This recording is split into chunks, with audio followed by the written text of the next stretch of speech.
Okay, ఈ వీడియోలో ప్రత్యయాల్లో భాగంగా మనము కారక ప్రత్యయాల గురించి అదేవిధంగా కాలబోధక ప్రత్యయాల గురించి తెలుసుకుంటాము. అంటే ఇంతకుముందు వీడియోలలో మనము 5 రకాల ప్రత్యయాల గురించి తెలుసుకున్నాము. ఇది చాలా పెద్ద టాపిక్ అండి. అసలు మామూలుగా ప్రత్యయాలు అని అంటే ప్రథమా విభక్తి ప్రత్యయాలు, ద్వితీయ, తృతీయ, చతుర్థి, పంచమి, షష్ఠి, సప్తమి, సంబోధన ప్రథమా విభక్తి ప్రత్యయాలు చెప్పి అయిపోయిందని అనిపిస్తారు. కానీ అవి కాదండి ప్రత్యయాలు అంటే. ముఖ్యంగా ప్రత్యయాలు అంటే కృత్ ప్రత్యయాలు, తద్దిత ప్రత్యయాలు ఇవి నేర్చుకున్నటువంటి వాళ్ళైతే చాలా చాలా చాలా చాలా అంటే పరీక్షలకు చాలా ఉపయోగపడుతుంది. తప్పనిసరిగా ఇందులో నుంచి బిట్స్ అనేటువంటివి రావడం జరుగుతుంది. ఏ విధంగా బిట్స్ వస్తాయో ఈ ప్రత్యయాల నుంచి కూడా నేను చెప్తానండి, గమనించాలి మిత్రులారా. ఓకే, మనం ఇప్పుడు ఈ వీడియోలో కారక ప్రత్యయాల గురించి, కాలబోధక ప్రత్యయాల గురించి తెలుసుకుంటాం. చాలా చాలా చాలా ఇంపార్టెంట్ అండి కారక ప్రత్యయాలు. తప్పనిసరిగా డిఎస్సిలో కానివ్వండి, గురుకులలో కానివ్వండి, తప్పనిసరిగా ఈ కారక ప్రత్యయాలకు వెళ్ళి బిట్ రావడానికి అవకాశం ఉంటుంది. ఓకే, మరి కారక ప్రత్యయాలు ఇది 6వది ప్రత్యయాలు. అసలు కారకము అని అంటే ఏంది? కారకం అంటే ఏంది కాదండి, విభక్తి అనే అర్థం. అసలు కారకము అంటే నిర్వచనం ఏంది అని అంటే, కారకము అని అంటే క్రియతో పొందిక కలదే కారకము. అంటే క్రియతో పొందిక గలది, క్రియతో పాటు పొందిక గలది. అంటే ఈ కారకానికి క్రియకు మధ్యలో రిలేషన్షిప్ ఉంటుంది, అంటే ఒక బంధం ఉంటుంది, ఒక సంబంధం ఉంటుంది. అదే పొందిక అంటే రెండింటి మధ్యలో బంధం. అంటే కారకానికి క్రియతోటి పొందిక ఉంటుంది. ఈ కారక ప్రత్యయాలు అన్నీ క్రియతో రిలేషన్షిప్ ఉన్నటువంటి ప్రత్యయాలే. మళ్ళీ ఈ కారక అదే క్రియా అన్వయము, క్రియా జనకత్వము అని అంటారు కారకాన్ని. క్రియను అన్వయింపజేస్తుంది, క్రియను అంటే జనింపజేస్తుంది, అదే కారకము. క్రియా అన్వయము, క్రియా జనకత్వము కారకము అని అంటుంటారు. మరి ఈ కారక ప్రత్యయాలు మళ్ళీ ఎన్ని రకాలయ్యా అని అంటే 6 రకాలు. ఏంటివి ఆ 6 రకాలను చూసినట్లయితే, ఒకటి కర్తృకారకము, కర్తు కారకము. 2 కర్మకారకము, కర్మకారకము. 3 కరణకారకము, కరణకారకము. 4 సంప్రదానకారకము. 5 అపదానకారకము. 6 అధికరణ కారకము, అధికరణ కారకం. ఓకే, ఈ 6 కారకాల గురించి తెలుసుకుంటే మనకు ఈ కారక ప్రత్యయాలు అనేటువంటి టాపిక్ పూర్తయిపోతుంది. ఇంతకుముందు ఈ ప్రీవియస్ ఎగ్జామ్లలో ఈ సంప్రదాన కారకం మీద బిట్ అనేటువంటిది రావడం జరిగింది. ఇంకొకటి గుర్తుపెట్టుకోండి, ఈ కారక ప్రత్యయాల్లో సాధారణ విభక్తులలో ఉన్నటువంటి ప్రత్యయాలతోటి సంబంధాన్ని కలిగి ఉంటుంది. మరి కర్తృకారకం అనేటువంటిది ఏ విభక్తి ప్రత్యయాలతో సంబంధాన్ని కలిగి ఉంటుంది అని అంటే ప్రథమా విభక్తి ప్రత్యయాలతో సంబంధాన్ని కలిగి ఉంటుంది. ప్రథమ కర్తృకారకం అనేటువంటిది ఏ విభక్తి ప్రత్యయాలతో సంబంధాన్ని కలిగి ఉంటుంది? ప్రథమ. రైట్. కర్మకారకం ఏ విభక్తి ప్రత్యయాలతో సంబంధాన్ని కలిగి ఉంటుందని అంటే ద్వితీయ. కరణకారకం ఏ విభక్తి ప్రత్యయాలతో సంబంధాన్ని కలిగి ఉంటుంది? తృతీయ. సంప్రదాన కారకము ఏ విభక్తి ప్రత్యయాలతో సంబంధాన్ని కలిగి ఉంటుంది? చతుర్థి. అపదాన కారకం ఏ విభక్తి ప్రత్యయాలతో సంబంధం కలిగి ఉంటుంది? పంచమి. అధికరణ కారకం ఏ విభక్తి ప్రత్యయాలతో సంబంధాన్ని కలిగి ఉంటుంది అని అంటే, సార్ ప్రథమ అయిపోయింది, ద్వితీయ అయిపోయింది, తృతీయ అయిపోయింది, చతుర్థి అయిపోయింది, పంచమి అయిపోయింది, నెక్స్ట్ షష్ఠ కాదు, సప్తమి. షష్ఠితో సంబంధాన్ని కలిగి ఉండదు ఈ అధికరణ కారకము.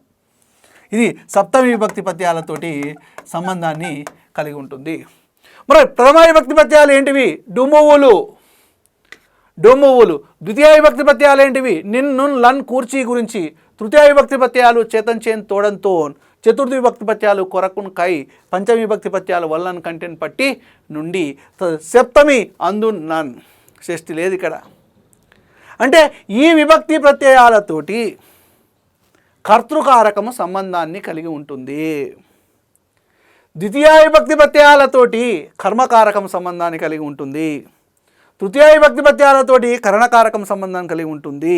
మరి ప్రథమా విభక్తి ప్రత్యయాలు అంటే డూ మూవులలో డూతోటైనా మూతోటైనా ఊతోటైనా లూతోటైనా సంబంధాన్ని కలిగి ఉండొచ్చు. ద్వితీయలో నీతో కానీ నూతో కానీ లంతో కానీ కుర్చీ కానీ గురించి కానీ ఈ ప్రత్యయాల్లో దేనితోడైనా సంబంధాన్ని కలిగి ఉండొచ్చు. అదేవిధంగా ఇక్కడ చేత తోడతోడి సంబంధాన్ని కలిగి ఉండొచ్చు కరణకారకం. సంప్రదానంలో కొరకు కై అనేటువంటి ప్రత్యయాలతో సంబంధం. అవధాన కారకంలో వలనన్ కంటే పట్టి నుండి ఈ ప్రత్యయాలతో సంబంధం కలిగి ఉంటుంది.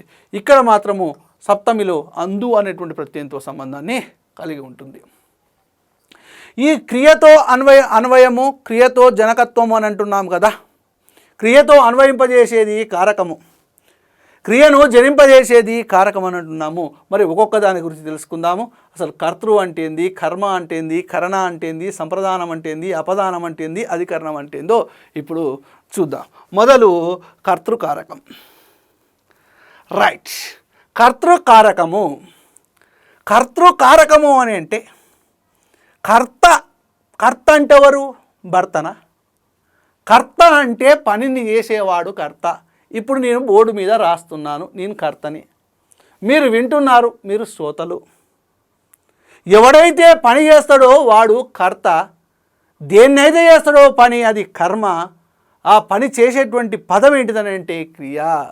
ఇప్పుడు ఒక వాక్యము తీసుకున్నాము, గోపాలుడు పాఠము చదివేను అనేటువంటి వాక్యములో కర్తేది, కర్మేది, క్రియ ఏంటిది అని అంటే ఇక్కడ పని చేసిన వాడు ఎవడు?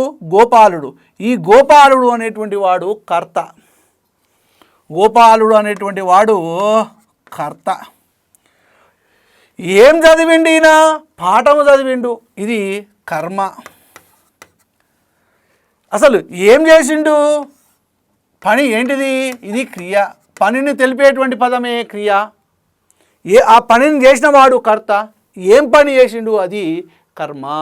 అదే కర్మ. కర్త, కర్మ, క్రియ. కర్త, కర్మ, క్రియ. ఇప్పుడు కర్తృకారకము అని ఏంటో చూద్దాం. క్రియాపదము కర్తను లేదా కర్మను చెబుతుంది. క్రియాపదము ఇక్కడ క్రియాపదం ఏంది? గోపాలుడు పాఠము చదివెను అనేటువంటి వాక్యములో క్రియాపదము చదివెను. చదివాను అన్నప్పుడు ఎవరు చదివిర్రు? గోపాలుడు చదివిండు. ఈ గోపాలుడు అనేటువంటి దాంట్లో ఏ విభక్తి ప్రత్యయం ఉన్నది? డో. అంటే కర్తృకారకము ప్రథమా విభక్తి అని ఇంతకుముందు చెప్పాను. ఏం చదివిండు? పాఠము. పాఠములో ఏముంది? మూ ఉంది. మూ ఏ విభక్తి ప్రత్యయము? ప్రథమా విభక్తి ప్రత్యయము.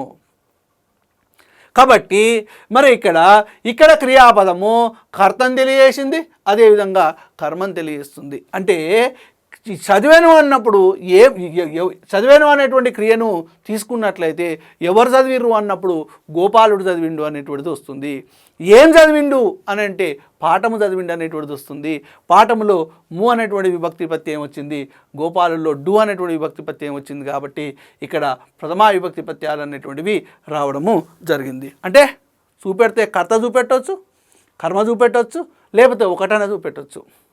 అంటే కర్త చూపెట్టవచ్చు, కర్మ చూపెట్టవచ్చు, లేకపోతే కర్మన్న చూపెట్టవచ్చు, కర్తన్న చూపెట్టవచ్చు. ఇక్కడ చూద్దాం. గోపాలునిచే పాఠము చదవబడెను అన్నాము. గోపాలునిచే పాఠము చదవబడెను అన్నప్పుడు ఇక్కడ కర్త గోపాలుడు, కర్మ పాఠము చదవబడెను అంటే క్రియ. ఏం చదవబడింది అంటే పాఠము చదవబడింది. పాఠంలో ఏముంది? మూ ఉంది. మూ ఏ విభక్తి ప్రత్యయము? ప్రథమా విభక్తి ప్రత్యయము. ప్రథమా విభక్తి ప్రత్యయాలతో సంబంధాన్ని కలిగి ఉన్నటువంటి కారకం ఏంటిది? కర్తృకారకం. కాబట్టి ఇది కర్తృకారకానికి ఉదాహరణగా మనము చెప్పొచ్చు. రామునిచే రావణుడు సంహరింపబడెను అని అన్నాము. సంహరింపబడెను అన్నప్పుడు ఎవరు సంహరింపబడెను అని అంటే రావణుడు. ఎవరు సంహరించాడు? రాముడు. ఇప్పుడు ఎవరు సంహరింపబడను అన్నప్పుడు ఇక్కడ కర్మని తెలియజేస్తుంది. ఈ కర్మలో ఏముంది? డు ఏ విభక్తి ప్రత్యయము? ప్రథమా విభక్తి ప్రత్యయము. ప్రథమా విభక్తి ప్రత్యయాలతో సంబంధాన్ని కలిగి ఉన్నటువంటి కారకం ఏంటిది?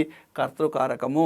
ఎట్లా బిట్టుబడుతుంది అంటే, గోపాలుడు పాఠము చదివేను అనే వాక్యములో ఉన్నటువంటి కారకాన్ని గుర్తించండి అని 4 ఆప్షన్స్ ఇస్తాడు.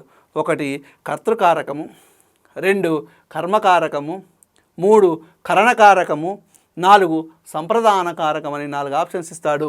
ఆ ఆప్షన్స్లో మనం ఒకటి గుర్తించాలి. ఉదాహరణ ఇచ్చి అందులో ఉన్నటువంటి కారకాన్ని గుర్తించమని అడుగుతాడు. ఓకే, ఇది గోపాలుడు పాఠము చదివేను. ఏం లేదు, ఈ క్రియాపదం అనేటువంటిది కర్తను తెలియజేస్తుంది, అదేవిధంగా కర్మను తెలియజేస్తుంది. కర్తృకారకంలో ఏ విభక్తి ప్రత్యయాలు ఉంటాయంటే ప్రథమా విభక్తి ప్రత్యయాలు అనేటువంటివి ఉంటాయి. ఇది కర్తృకారకానికి సంబంధించి. తర్వాత ఉన్నటువంటిది కర్మకారకం. ఇది ద్వితీయ విభక్తి ప్రత్యయాలు అనేటువంటివి తెలియజేస్తుంది, ద్వితీయ విభక్తి ప్రత్యయాలను సూచిస్తుంది. ఏంటివి? నిన్ను, అదే నీ, నున్ను, లా, కూర్చి, అదేవిధంగా గురించి. క్రియాఫలమునకు ఆశ్రితమైనదే కర్మ, ఇది కర్మకారకం.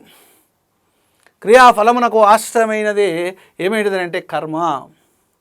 అంటే క్రియ అంటే క్రియ ఫలము, క్రియకు రిజల్ట్ ఏంటిది అని అంటే కర్మ. ఇప్పుడు ఉదాహరణ చూసినట్లయితే సీత వంటను వండాను. ఏం వండింది? వంట. అంటే క్రియకు రిజల్ట్ ఏంది? వంట. వంటను అన్నప్పుడు ఇక్కడ ప్రత్యయం ఏముంది? ను ఉంది. ను ఏ విభక్తి ప్రత్యయము? ఏ విభక్తి ప్రత్యయము? ద్వితీయ విభక్తి ప్రత్యయము. ద్వితీయ విభక్తి ప్రత్యయాలతో సంబంధాన్ని కలిగి ఉన్నటువంటిది ఏంది? కర్మకారకము. ఒక్కటే గుర్తుపెట్టుకోండి, ప్రత్యయాలను బట్టి అది ఏ కారకమో చెప్పొచ్చు. ప్రథమా విభక్తి ప్రత్యయాలు ఉంటేనేమో కర్తృకారకంగా చెప్పాలి, ద్వితీయ విభక్తి ప్రత్యయాలు ఉంటేనేమో కర్మకారకంగా చెప్పాలి, తృతీయ విభక్తి ప్రత్యయాలు ఉంటేనేమో కరణకారకంగా చెప్పాలి, చతుర్థ విభక్తి ప్రత్యయాలు ఉంటేనేమో సంప్రదాన కారకంగా చెప్పాలి, పంచమ విభక్తి ప్రత్యయాలు ఉంటేనేమో అపదాన కారకంగా చెప్పాలి, సప్తమ విభక్తి ప్రత్యయాలు ఉంటేనేమో అధికరణ కారకం అని చెప్పాలి. ఓకేనా? రైట్. ఇప్పుడు ద్వితీయ విభక్తి ప్రత్యయము ను అనేటువంటిది ఉన్నది. ఇంకో ఉదాహరణ చెప్తాను, జాగ్రత్తగా రండి. రవి ఆటను ఆడెను. క్రియ ఏంటిది ఇక్కడ? ఆడెను. ఆడెను అనేటువంటి ఏం ఆడిండు? ఆట. అంటే ఈ ఆడెను అనేటువంటి పదానికి రిజల్ట్ ఏంటిది? ఆట.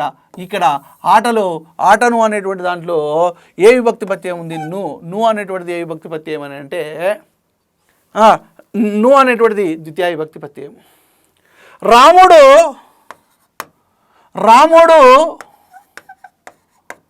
సీతను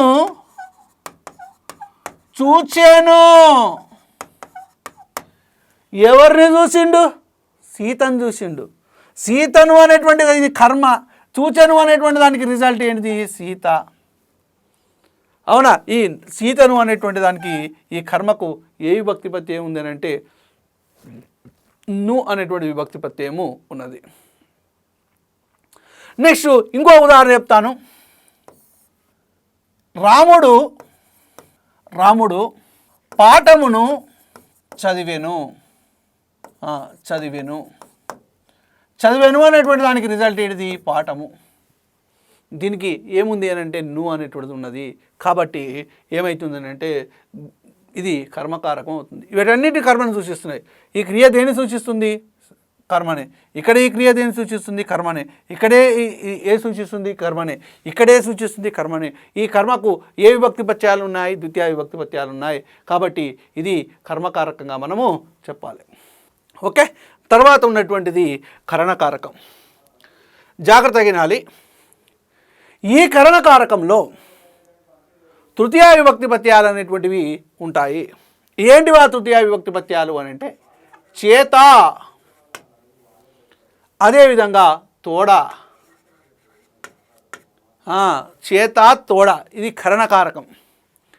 ఏం సార్ ఇక్కడ మరి కరణకారకము అని అంటున్నాము, చేత తోడ అని అంటున్నాము అని చూసినట్లయితే సీత చేత వంటకము వండబడెను అని అన్నాం.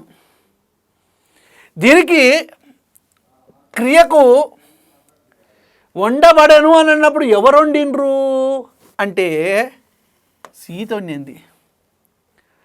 వండబడెను అన్నప్పుడు ఎవరు వండిర్రు అని అంటే ఇక్కడ సీత వండింది. అంటే ఎవరు చేత వండబడింది? సీత చేత వండబడింది. సీత చేత వండబడినటువంటి కర్తకు ఏ విభక్తి ప్రత్యయాలు ఉన్నాయనంటే తృతీయ విభక్తి ప్రత్యయాలు ఉన్నాయి ఈ చేత అనేటువంటిది. ఓకే. విద్య చేత కీర్తి కలుగును. కీర్తి ఎవరికి దేనివల్ల కలుగును? విద్య వలన. అంటే విద్య చేత కీర్తి కలుగును. కాబట్టి ఇక్కడ కర్తకు చేత అనేటువంటిది ఉన్నది. ఖడ్గంబు చేత ఖండించను. ఖండించను అనేటువంటిది దేని చేత ఖండించను అన్నప్పుడు ఖడ్గంబు చేత. ఈ అధ్యాపకుడు విద్యార్థులతోట వచ్చాను. ఎవరితోడ వచ్చిండు అంటే విద్యార్థులతోడ వచ్చిండు. కాబట్టి ఇక్కడ ఇక్కడ ఇక్కడ తోడ అనేటువంటిది వచ్చింది. నెక్స్ట్ రామకృష్ణులు సాందీపని తోడ వేదంబులు చదివిరి. సాందీపని తోడ వేదంబులు చదివిరి. సాందీపని అంటే ఎవరో కాదండి, రామకృష్ణులు అంటే ఎవరు?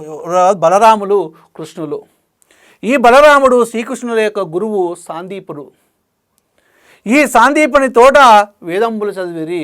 వేదంబులు ఎవరితోడ చదివిరు అని అంటే సాందీపని తోడ. అంటే ఇక్కడ కూడా తోడ అనేటువంటిది వచ్చింది.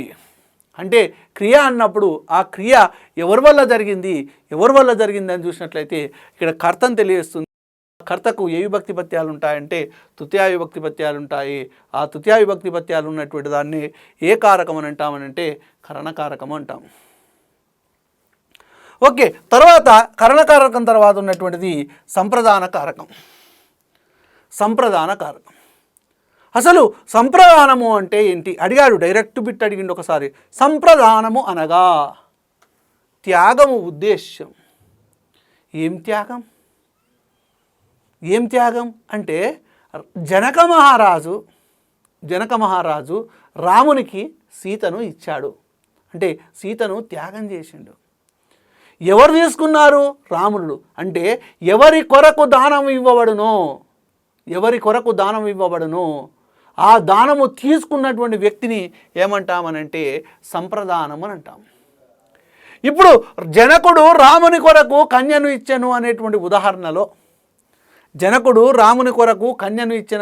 ఉదాహరణలో ఎవరికి ఇచ్చిర్రు? జనక మహారాజు, సీత యొక్క తండ్రి. ఈ జనక మహారాజు రామునికి కన్యనిచ్చిండు. అంటే ఇక్కడ దానం తీసుకున్నది ఎవరు? కన్యాదానం చేసింది ఎవరు? కన్యాదానం చేసింది ఏమో జనకుడు, కన్యాదానం స్వీకరించింది ఎవరు? రాముడు. ఎవరైతే దానం తీసుకున్నారో వాళ్ళే సంప్రదానం అనబడును. ఎట్లా ఆడుతాడు బిట్టు అని అంటే జనకుడు రాముని కొరకు కన్యను ఇచ్చను అనే వాక్యంలో సంప్రదానాన్ని గుర్తించండి. ఇది బిట్టు. జనకుడు రాముని కొరకు కన్యను ఇచ్చను అనేటువంటి వాక్యములో సంప్రదానాన్ని గుర్తించండి.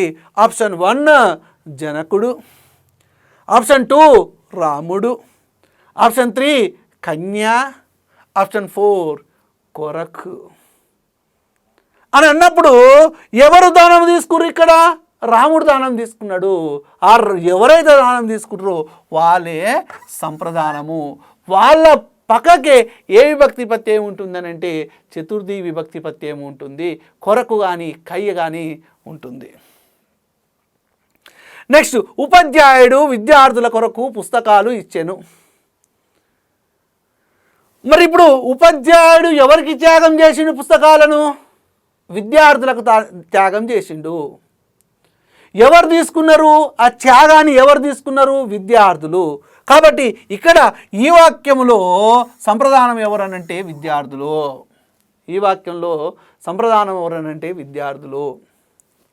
కొన్ని సందర్భాలలో సంప్రదానం లేకున్నా కానీ చతుర్థి విభక్తి ప్రత్యయం అనేటువంటిది వస్తూ ఉంటుంది.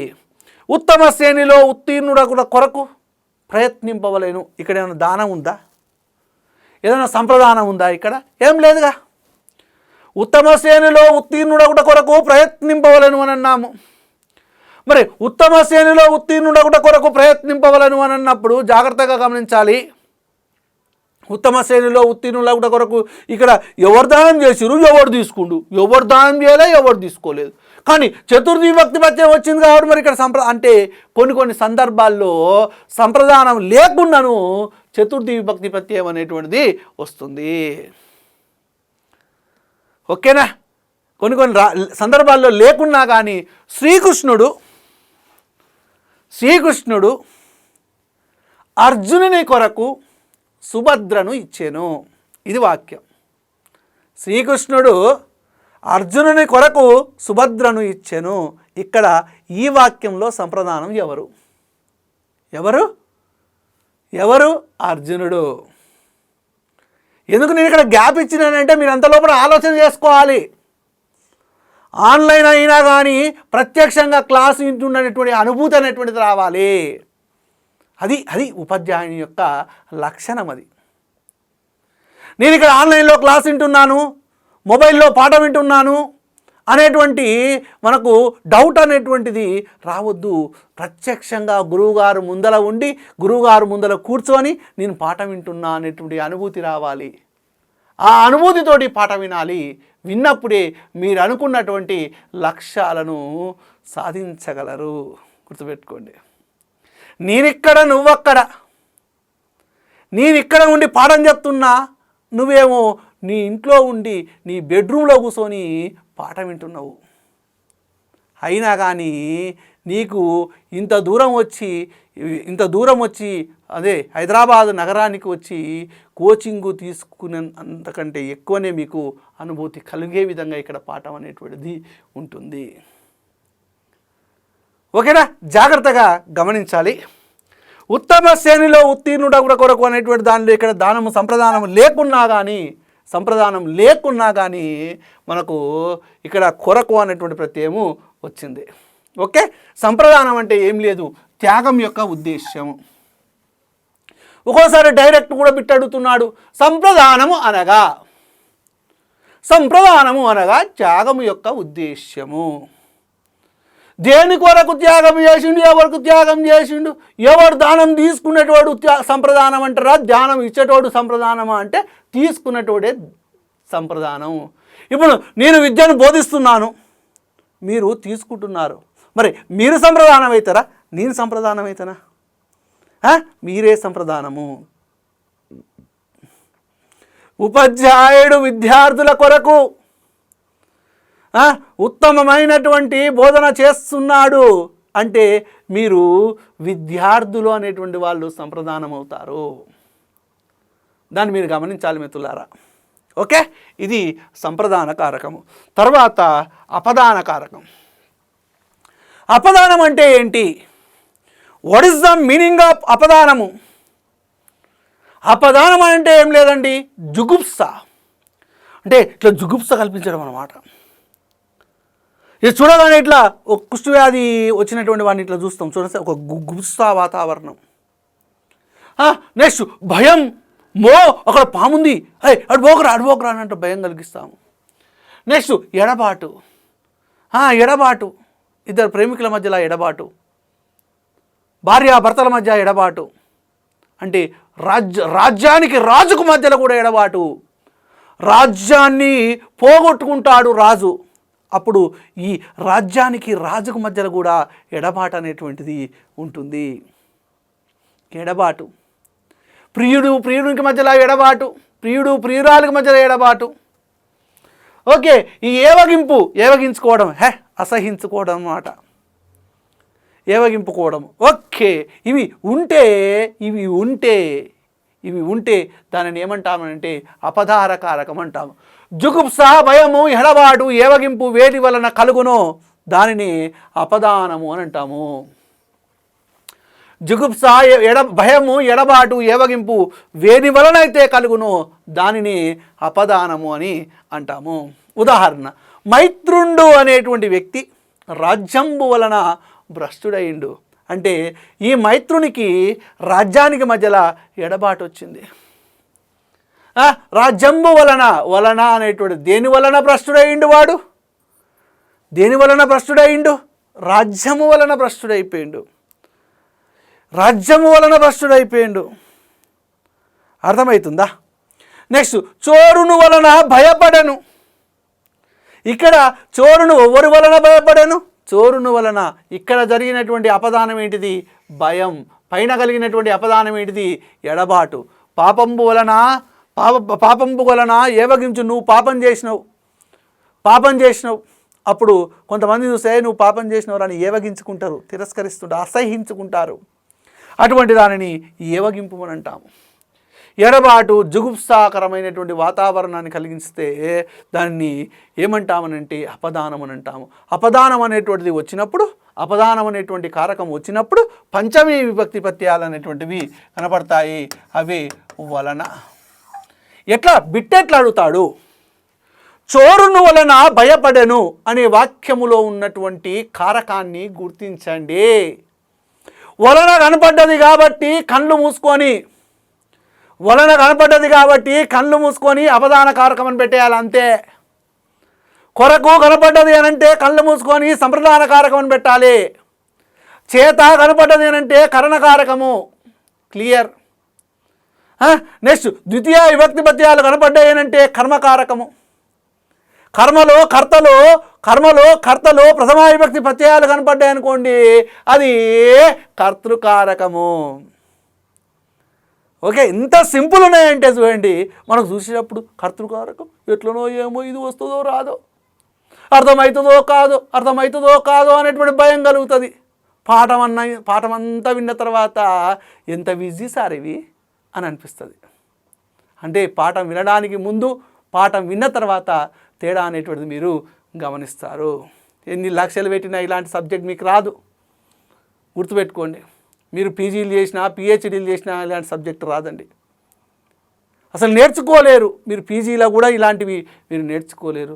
నేను పీజీ చేసిన సార్, నేను గోల్డ్ మెడలిస్ట్ సార్, నాకు నెట్ వచ్చింది సార్, నాకు సెట్ వచ్చింది సార్, నేను పిహెచ్డీ చేసిన, ఏది చేసినా ఇదంతా రాదండి. పిహెచ్డీలు ఇవన్నీ ఉండవు, పీజీలో ఇవన్నీ ఉండవు.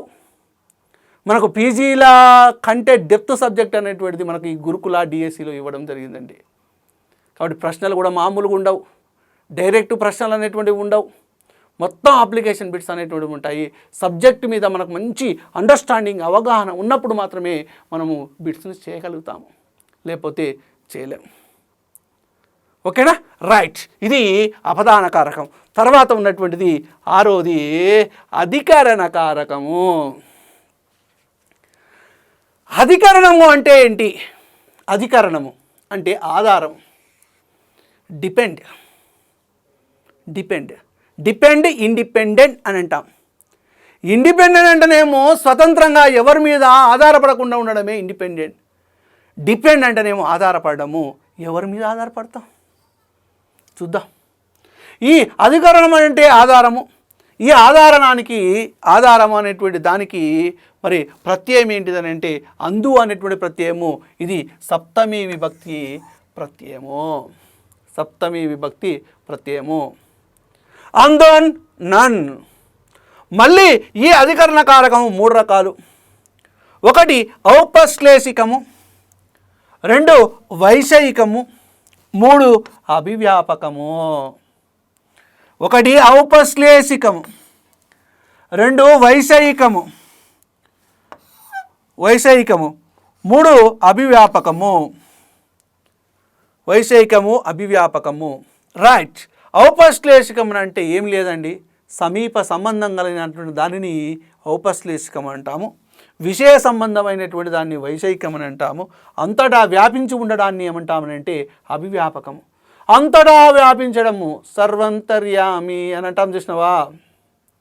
సర్వంతర్యామి, అంతటా వ్యాపించడం. ఓకే, మరి సమీప సంబంధం అని అంటున్నాం కదా, ఏంది ఉదాహరణ?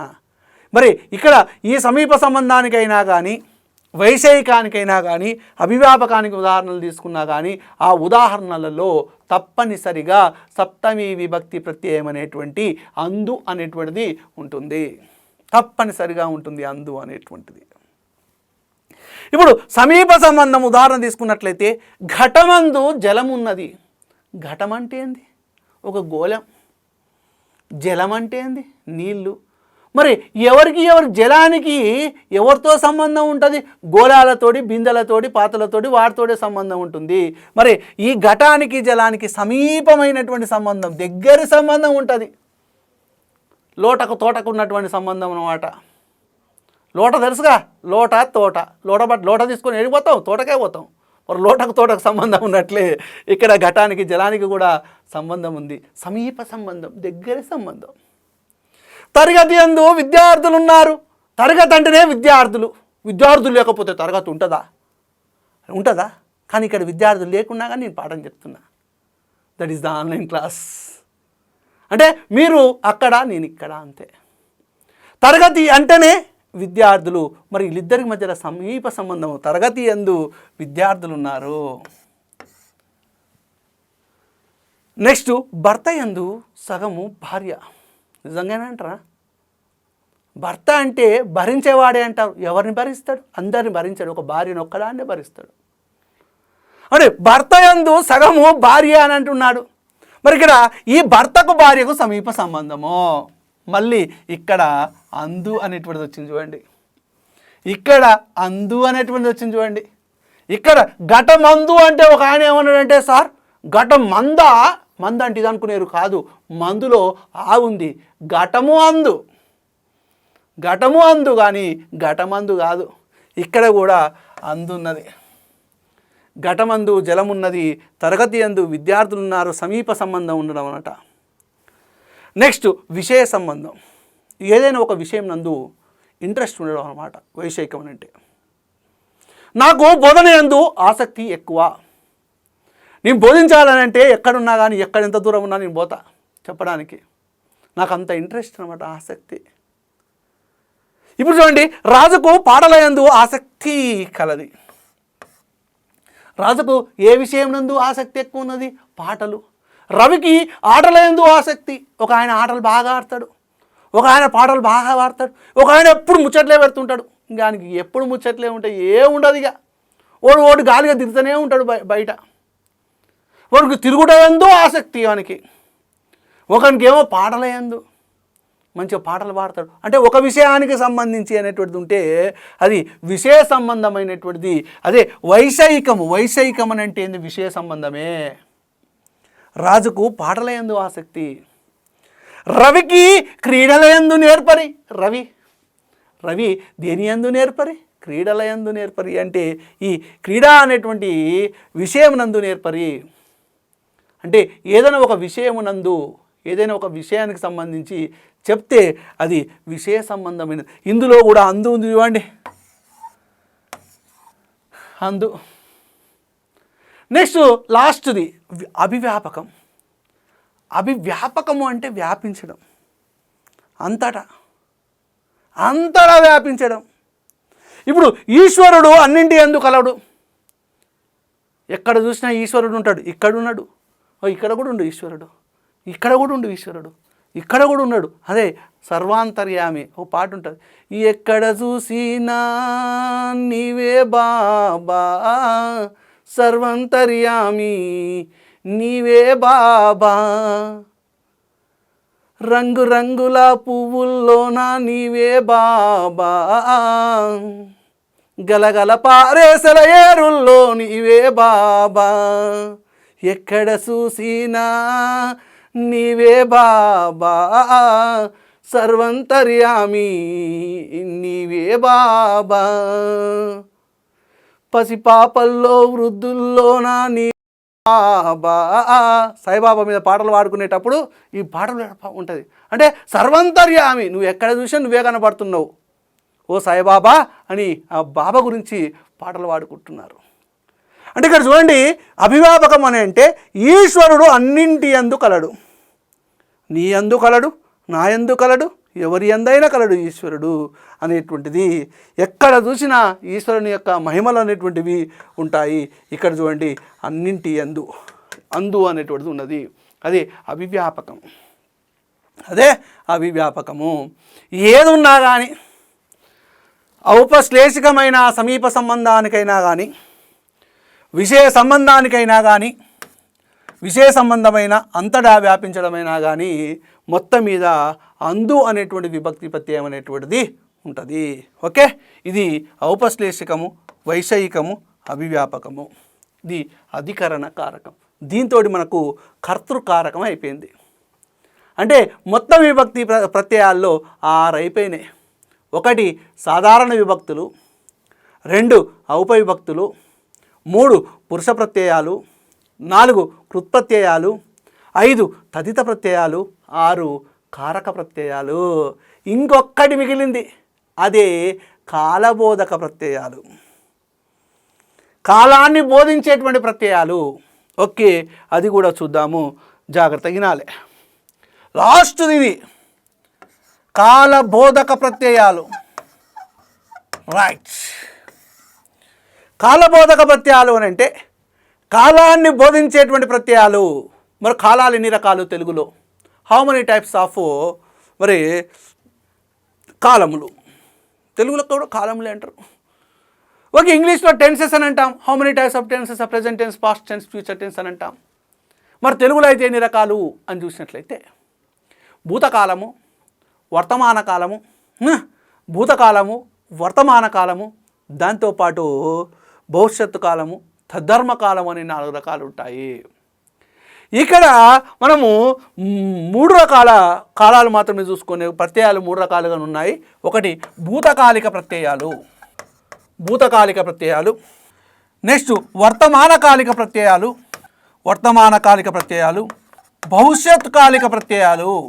రైట్, భూతకాలిక ప్రత్యయాలు అని అంటే ధాతువునకు ఈ అనేటువంటి ప్రత్యయం చేయడం ద్వారా భూతకాలిక ప్రత్యయాలు అంటే భూతకాలం అనేటువంటిది ఏర్పడుతుంది. ఏం లేదు, రాముడు వచ్చి అన్నం తిన్నాడు. వచ్చిలో ఏముంటుంది? ఈ అనేటువంటిది భూతకాలిక ప్రత్యయము. వర్తమాన కాలము, ఉపాధ్యాయుడు పాఠం చెప్తూ నవ్విస్తున్నాడు. తూ. రాణి పల్లీలు తింటూ నవ్వుతున్నది. అంటే పని జరుగుతుందా? అంటే ఇప్పుడు నవ్వుతుందా, తర్వాత నవ్వుతుందా? నవ్వుతున్నది అంటే ఇప్పుడు నవ్వుతున్నది. నేను పాఠం చెప్తుంటే చాలామంది నవ్వుతున్నారు ఇప్పుడు. అంటే నవ్వుతున్నారు అంటే ప్రజెంటా, పాస్టా, ఫ్యూచరా? ప్రజెంటా, పాస్టా, ఫ్యూచరా? ప్రజెంట్. అంటే వర్తమానం. అంటే వింటూ, పాఠం వింటూ. రాణి సినిమా చూచుచు పల్లీలు తింటుంది. ఎందుకో మరి పల్లీలు తినాలని బుద్ధి అయింది ఆమెకు. చు అదే చున్, టూ చున్, ఇట్లాంటివి మనము చెప్పుకోవచ్చు.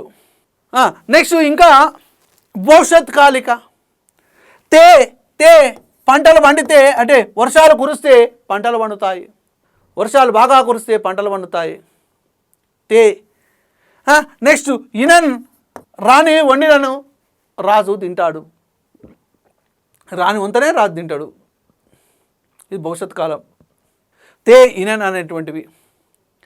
ఓకే, ఇవన్నీ మరి భూతకాలిక ప్రత్యయాలు, వర్తమానకాలిక ప్రత్యయాలు, అదేవిధంగా భవిష్యత్ కాలిక ప్రత్యయాలు అని చెప్పుకోవచ్చు. మళ్ళీ నేను క్రియలు చెప్పేటప్పుడు మళ్ళీ అక్కడ ప్రత్యయాలు అనేటువంటివి వస్తాయి.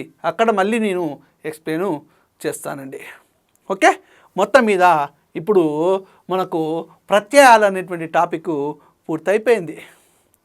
1 సాధారణ విభక్తులు, 2 ఔపవిభక్తులు, 3 పురుష ప్రత్యయాలు, 4 కృత్ప్రత్యయాలు, 5 తద్ధిత ప్రత్యయాలు, 6 కారక ప్రత్యయాలు, అదేవిధంగా 7 కాలబోధక ప్రత్యయాలు. ఒక్కసారిగా చూసినట్లయితే సాధారణ విభక్తులు ఓవర్వ్యూ ఇస్తున్నాను, జాగ్రత్తగా గమనించండి. సాధారణ విభక్తులు, ఔపవిభక్తులు, పురుష ప్రత్యయాలు, కృత్ప్రత్యయాలు, నెక్స్ట్ తద్ధిత ప్రత్యయాలు,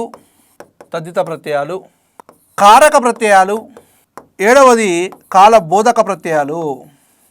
సాధారణ విభక్తులు 3 రకాలు చెప్పాను ఆల్రెడీ, మళ్ళీ ఒకసారి చెప్తున్నాను అంతే. 3 రకాలు. 1 నామ విభక్తులు, 2 బహువచన విభక్తులు, 3 ఉభయ విభక్తులు. నామ విభక్తులకే ఇంకొక పేరు ఏకవచన విభక్తులు. ఔపవిభక్తులు ఈటీతీలు ఔపవిభక్తులు.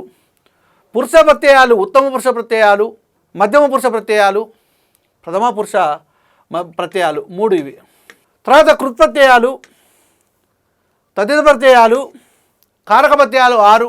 కర్తృకారకము, కర్తృకారకము, కర్మకారకము, కరణకారకము, సంప్రదాన కారకము, అపదాన కారకము, అధికరణ కారకము. కాలబోధక ప్రత్యయాలు భూతకాలిక ప్రత్యయాలు, వర్తమానకాలిక ప్రత్యయాలు, భవిష్యత్ కాలిక ప్రత్యయాలు అని మొత్తము 7 రకాల ప్రత్యయాలు ఉన్నాయండి. ఈ 7 రకాల ప్రత్యయాల గురించి మనం నేర్చుకున్నామంటే తప్పనిసరిగా 1 లేదా 2 మార్కులు. నువ్వు తెలుగు సాహిత్యానికి సంబంధించి ఏ పోటీ పరీక్ష ప్రిపేర్ అయినా కానీ, డిఎస్సి అయినా కానీ, గురుకుల కానివ్వండి, జేఎల్ కానివ్వండి, డిఎల్ కానీ, ఏ పోటీ పరీక్ష ప్రిపేర్ అయినా కానీ మీకు ఉపయోగపడేటువంటి సబ్జెక్టు ఇది. ఓకేనా? రైట్, ఇది ప్రత్యయాలు. తర్వాత వీడియోలో మనము వేరే టాపిక్ గురించి డిస్కషను చేసుకుంటాం. Okay, bye.